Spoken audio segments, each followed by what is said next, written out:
Hi friends, there are six darshanas and Vaisheshika Darshana is one among them. Vaisheshika Darshana, as per the scholars, which dates back to 6th century to 2nd century BC. Maharshi Kanada, in his Vaisheshika Darshana, Maharshi Kanada is the one who also gave the concept of atoms for the first time, okay, in his Vaisheshika Darshana. So Maharshi Kanada, in his Vaisheshika Darshana, speaks about the science experiments also, okay, importance of these experiments, okay, in his 10th chapter of Vaisheshika Darshana. So enjoy this, friends. It says, Drishtanam Drishta Prayojananam Drishtabhave Prayogo Bhidayaya Prayogo Abhyudayaya Drishtanam Drishta Prayojananam Drishtabhave Prayogo Abhyudayaya. You can see this Prayogo Abhyudayaya, friends. Okay, it says the path to prosperity is Prayoga, experiment, which can be seen and experienced. So beautiful, right?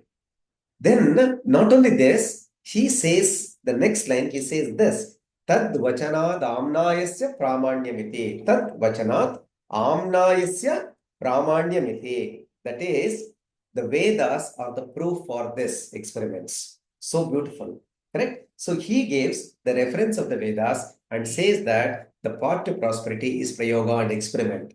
Friends, today we discuss about experimentation, experiential learning, and experiments and observations, right? We say that you go do the experiment and only then you say whether it is right or wrong. You experience yourself. That is what the modern science says. And the same thing Maharshi Kanada, who gave the concept of atoms at that time, he gave. Friends, our rishis were not only just spiritual speakers, of course, they were spiritual speakers, and also they were great scientists, right? So thank you for listening to this. Friends, if you have not yet subscribed to this channel, please subscribe now because I'm planning to upload many more videos of this kind. And please share it with others so that it will be very, very helpful. And if you want to say anything, don't forget to put it in the comment section. Thank you so much for watching. Thank you.